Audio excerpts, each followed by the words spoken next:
Hi, folks. I've been asked a question about the 1920s and whether the decade was really as fun and as prosperous and frivolous as the stereotypes say it was. And like every generalization about a time in American history or really world history, there are going to be huge percentages of the population that don't participate uh, in the activities that make up that generalization. And so for the 1920s in America, all sorts of people are not experiencing the roaring 20s.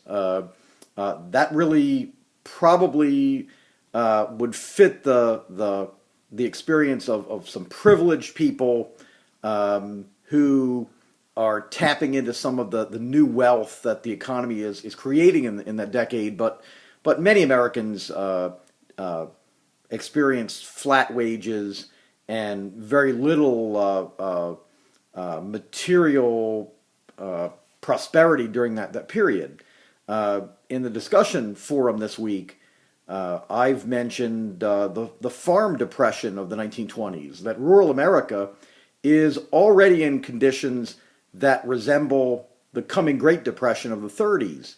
And so if you lived in rural America, if you're a farmer, you're not experiencing the roaring 20s.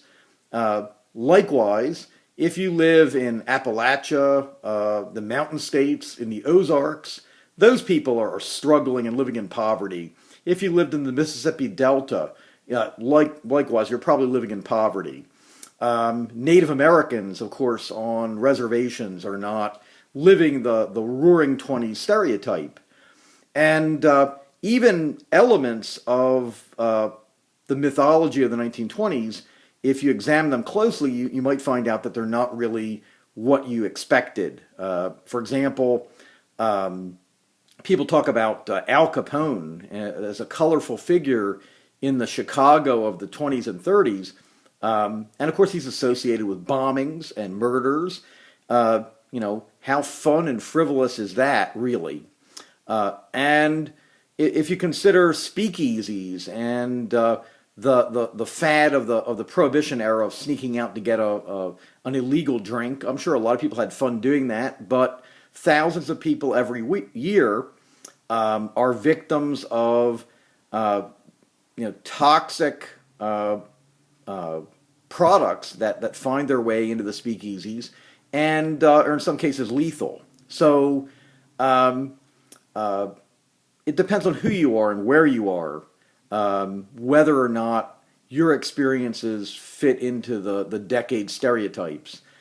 So if you look at the 1920s, surely some people are enjoying their first automobiles, are engaged in the consumer frenzy of the day, buying new appliances and tapping into the new consumer credit that's available, and having a good time, certainly after the end of World War I and the Spanish flu epidemic in 1918 that killed nearly 500,000 Americans.